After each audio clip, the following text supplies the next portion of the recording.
bonne année. Bonjour les amis, j'espère que vous allez bien, c'est votre cher ami PKEagle. Les amis, aujourd'hui, vidéo unboxing. Avant de commencer cette vidéo unboxing, j'aimerais tout simplement remercier Walker Gaming. Vous pouvez retrouver sa chaîne YouTube dans le lien de la description. Merci à toi Walker tout simplement de m'avoir fait un logo, une nouvelle bannière et surtout de m'avoir envoyé ce fameux produit que je vais vous présenter dans la seconde qui suit. Et également, je remercie aussi 3D Sim Racing d'avoir conçu tout simplement ce produit. C'est parti!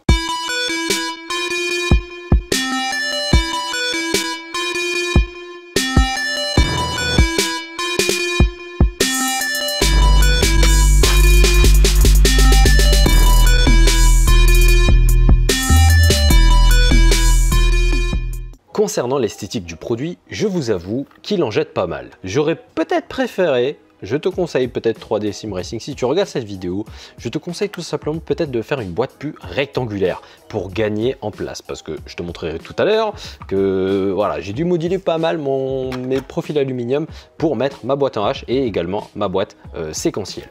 Pour la partie fixation, alors quelques bémols, il y a tout simplement en fait la partie qui se clipse sur le profil aluminium, le plastique qui s'enlève et aussi le cône de l'attache. Je ne sais pas comment on appelle trop cette pièce, ce cône que vous voyez là, malheureusement il se détache et c'est un petit défaut. Peut-être un système beaucoup mieux fixé serait pas mal. Concernant la partie connectique, c'est tout simplement USB 2. Voilà, c'est tout simple, il n'y a pas besoin de logiciel, le jeu reconnaît parfaitement. J'ai déjà fait le test, voilà, sur Assetto, sur Project Cars 2, sur d'autres jeux. Je vous tiendrai au courant, mais d'après ces deux jeux, voilà, c'est sûr que ça fonctionnera. C'est que 2 touches à assigner. Le fil est assez long, je pense que vous aurez largement de quoi faire si vous voulez faire du câble management. Et concernant donc le logiciel, il n'y en a pas tout simplement. Le périphérique est directement reconnu via le PC, vous avez rien besoin d'autre. C'est génial. Concernant le pommeau de vitesse, c'est tout simplement très agréable au toucher. Franchement, rien à dire à ce niveau-là. Ça a été fait à l'impression 3D également et je suis bluffé du résultat. C'est très joli et franchement, ça envoie de la gueule. Donc je vous précise, j'ai tout simplement la version définitive et vous pouvez voir qu'il est rectangulaire par rapport à la version précédente qui était assez triangulaire. Concernant le vernis, je suis assez déçu, il y a des traces lorsque je l'ai reçu, je ne sais pas s'il était déjà d'origine. Je pense qu'à ce niveau-là, mieux vaut même pas mettre de vernis peut-être.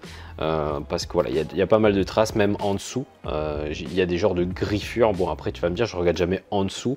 Bon, mais si ça peut renforcer et rapporter une utilisation à long terme, voilà, c'est plutôt agréable de tout mettre avec du vernis, ça serait plutôt sympa à ce niveau là. Alors 3D Sim Racing, si tout simplement je peux donner quelques points d'amélioration, donc ça serait déjà premièrement peut-être de faire un boîtier plus rectangulaire à ce niveau là, et ensuite surtout à ce niveau là renforcer vraiment la partie tout autour, mettre quelque chose de métallique pour pouvoir en fait l'utiliser sur très long terme.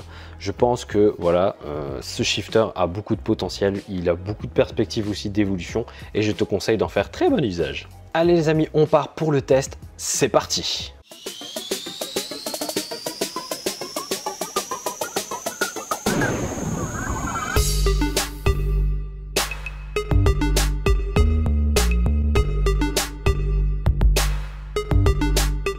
Donc voilà les amis, donc avant de faire le test en game, je voulais tout simplement vous représenter un petit peu ce que j'ai à disposition sur mon profil aluminium.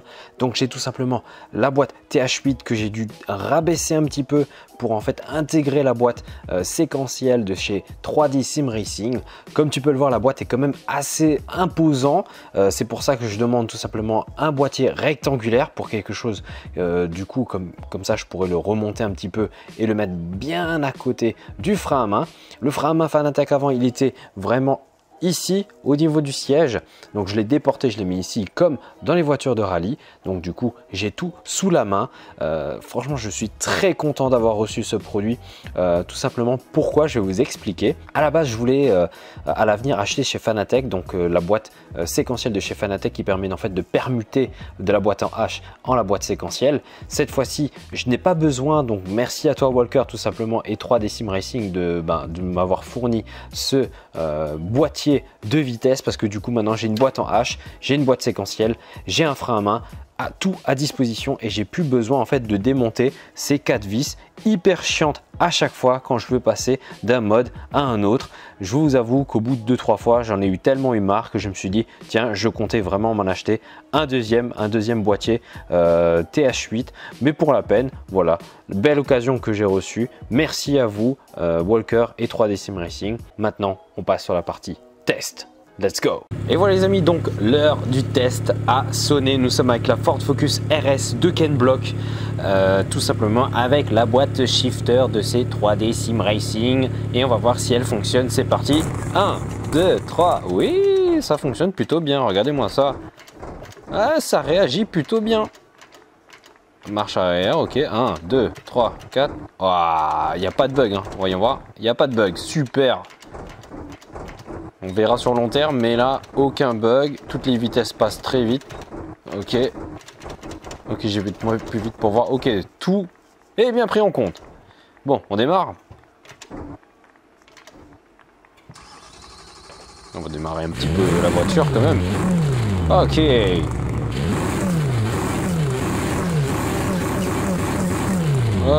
Ok, on y va alors. C'est parti pour ce test.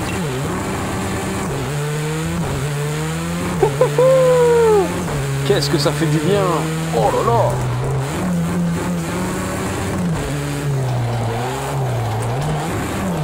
Ouh, attention, on va se cogner.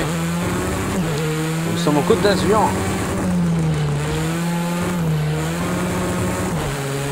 Je teste le freinage parce qu'il n'a pas l'air très mordant sur ce coup-là.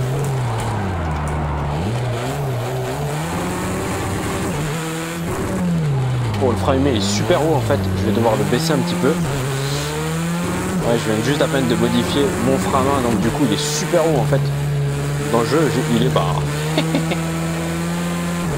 Premier ressenti de ce shifter, j'avoue, ce qui serait top du top, franchement, je veux dire pour jouer c'est largement suffisant pour un joueur, on va dire novice, mais pour quelqu'un qui va rechercher vraiment de la simule, j'avoue qu'il manque de résistance. Franchement, mais après tu vas me dire, franchement, il est vachement comparable au Thrustmasters. Je pense que là, à ce niveau-là, le prix, rapport qualité-prix, il est présent. Oh, je sais plus parler quand je joue, moi. Voilà, 5e, 6e, ça répond super bien. On sent quand même, voilà, j'ai le même ressenti que le Thrustmasters. Je dirais pas que c'est mieux ou voilà, c'est pareil. Franchement, c'est pareil. Et franchement, à ce prix-là, il me semble qu'il est à 69 ou 79, si je me trompe pas. Franchement, c'est niveau rapport qualité-prix. Je vous conseille de l'acheter, messieurs Sim Racer, parce que là, vous allez être comblés. Bon, on va tester un petit peu le frein à main. Oh, la voiture, elle part. Ok. On redémarre un petit peu. Oh, pardon. Le temps de reprendre un petit peu. Attention au radar. Même dans le jeu, ils reproduisent les panneaux de radar, quoi. Juste pour nous faire chier. Oh, la voiture arrête pas de glisser là-haut. Tu vas te contrôler un petit peu.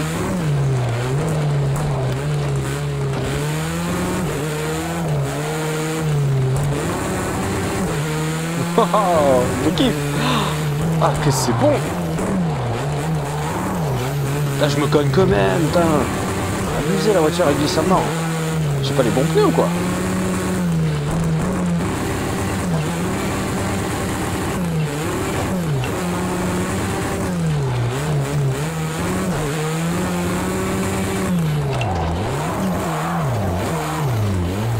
Ouh, l'angle de braquage, il est mortel en fait.